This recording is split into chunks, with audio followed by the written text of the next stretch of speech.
Builders, Mike Killen here. So today I wanted to talk to you about not all funnel projects being equal, and that not all funnel projects are worth taking on. Liv's doing a quick half marathon, so I figured I'd sit down and record a video here today. Here's the problem, is occasionally it's very difficult to determine whether a funnel project is actually worth taking on. Now, if you've taken our Cerberus method, which is our really short kind of qualification course that we talk about at Sell Your Service, you'll understand that some projects just aren't worth your time. My friend Troy from WP Elevation, he has a concept called beer money projects, which essentially looks at whether something is worth taking on depending on, is he going to get more out of this than whether he's sat on the beach drinking a beer.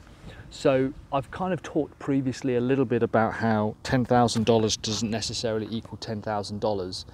And what we mean by that is, let's say you take on a project and it's as profitable as you can make it. Let's say you've optimized the profitability of this project to be as good as you can be. So you're not delivering the work, you've got somebody else, you've outsourced it, you've priced it effectively, it's using a standardization process, you've got a standard technology stack, it's as standard as it's going to be, but there's something about the customer that makes you think this is going to be a difficult project.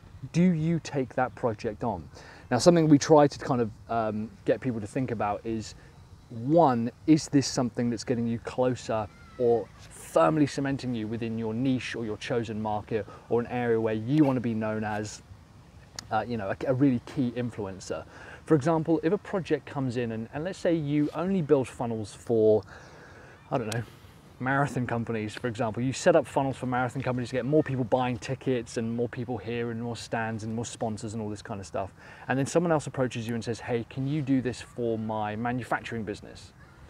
First of all, you have to think, is this really enough within your wheelhouse for you to be able to make a serious difference? And is it worth you kind of focusing on, despite the fact that you know that it's not necessarily where you want to be? I understand we've got to eat, I understand we've got to pay the bills, I understand sometimes you even have to kind of cut your prices to get it done. I really understand all of that. But where is the benefit of working on this project more than finding the right customer?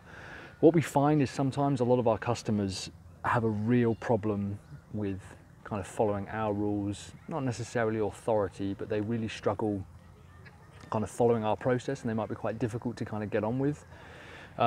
If you've ever had a really difficult customer who's just determined to never give you any content, or is always arguing with you about the price, or is just very difficult to work with in general, you can often think to yourself, the money just isn't worth this, which is why having this qualification process in place is so important. We do have a client scorecard as well. I know that quite a few businesses use a client scorecard, depending on, is this a project that you want to work on? Is this project going to energize you? Is working with this customer going to be something that you're going to want to do every day for the next 3 months to a year? You're well within your rights to not take projects on. And I think that's a key point, is just because you're a funnel builder, and even if you're within a niche and a customer comes up to you and they are a marathon company, and you can go, yeah, I can absolutely help add value to this. And as you're talking to them, they miss meetings, they refuse to do business the way you want to do it, they argue about the price, they argue about the deposit, and you think, well, start as you mean to go on, even though this person is within my wheelhouse. Is this a project that I really want to work on? Because this customer seems to be very difficult, and you are absolutely under no obligations to work with that customer whatsoever. You can absolutely refuse to work with that customer straight away. Occasionally we've had people referred to us, and I can't tell whether it's my colleagues and friends trying to take the piss or not, because we have people come over to us and I'll call them up and say, hey, so tell me about Jack, what's he like as a customer? And they'll say, to be honest, he was an absolute nightmare and we hated working with him. That to me is a huge alarm bell, that I think, do you know what, if they're a nightmare for working with my buddy, is Jack going to be a nightmare for working with me as well? And more often than not, they have been. There's been a case recently, there was a case which I wrote about on our blog, where one of our customers that took us on was so difficult. And right from the get-go, I knew there would be hard work, but I kind of thought, well, they'll be following my process. So is that such a bad idea? Doesn't that mean that I can continue to work with them? You know, they're going to be following my process. I've got the system set up, I've got the standardization all going. And sure enough, they ended up being just ridiculously difficult customers. One of the things they tried to do was, when I sent them the designs for the initial site, they were so disgusted with them that they said, not only do we want a full refund on the deposit, and we want extra money back. And I was like, well, you know, that's kind of what a deposit is to secure your place. The standard of the design work is extremely high. We've got a professional designer, you know, it's not just me kind of fuckwitting about giving it to you. And one thing led to another. At the time, it was a big deal to me. I was like, I'm not going to give them a refund because it shows they're right. Now I would say, here's your money back. Don't ever fucking call me again. All right. Anyway, it ended up going to court. They tried to sue me for a load of money. They lost, and I won, and they had to pay me a bunch of money. But regardless of that, the alarm bells were there, and now I trust my gut more than anything else. I'll trust my gut before I'll trust even my client scorecard. If my client scorecard says, yeah, they've got the right project, yeah, they've got the right budget, have they got the right attitude, they're a bit difficult to work with, that to me now is the most important. I would rather work with a customer whose budget was on the middle to lower side, but whose project that I really wanted to work with, but they were really enthusiastic, they brought up a lot of ideas to the table, they followed my process. I would rather do that than work with someone who had a really great budget but was a very difficult customer. So you have to think to yourself, if you're sat on the beach, okay, you've got a beer or you've got a decent cocktail, you've got your favorite book, you're chilled out, it's a nice day, and you get a call come in and someone says, hey Mike, or whoever, if it's you doing it, right? You got this project come in, you have to think to yourself, the time and effort and money that I put into this project to help this customer, is that going to be more than me sat on the beach chilling out enjoying a beer? And occasionally it's not going to make that grade. Now I understand that, like I said, we've got to pay the bills, and occasionally, you know, there's a little too much month at the end of our money. There's a few days left that we need to continue working on.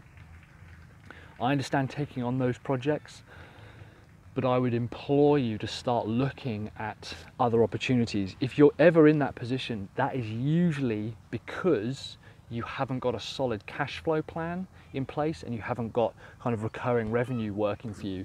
And instead, what you're thinking about now is, oh, I've got to find this new customer, I've got to work with this customer, I've got to kind of work with a more difficult customer just to make sure that I can pay the bills. That's a really horrible position to be in.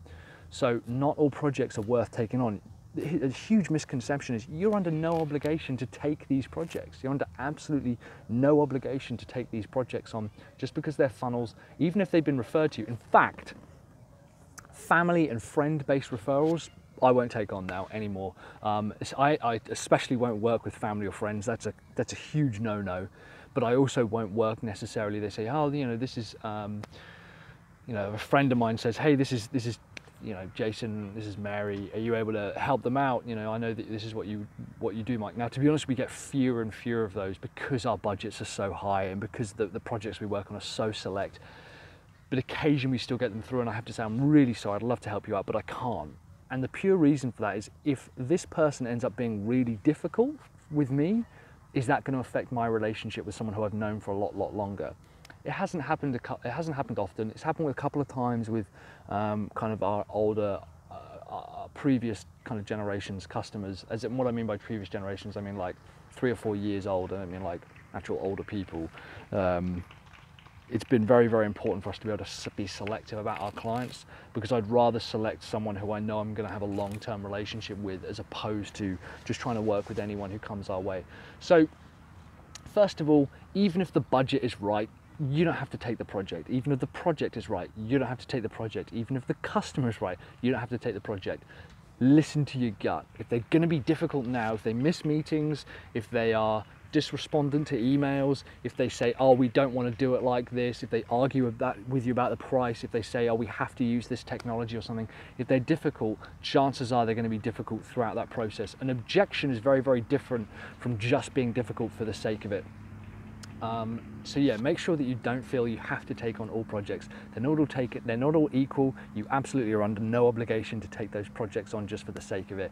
In the meantime, guys, I will kind of wrap it up there. I am Mike from sellyourservice.co.uk. If you've ever had a nightmare client, let me know in the comments below. What are your client qualifiers? Is there something that's on your client scorecard that they have to match before you're willing to have a conversation with them? For me personally, I have to be able to sit down with them and have a conversation and not feel like it's a battle and not feel like it's like they think I'm trying to con them out of some money. If they instantly become defensive like that, I'm not interested in working with them. So let me know in the comments below if you've ever had a customer like that or if it's something that you're working on at the moment. I'm probably going to put a couple of videos here, one here and one here.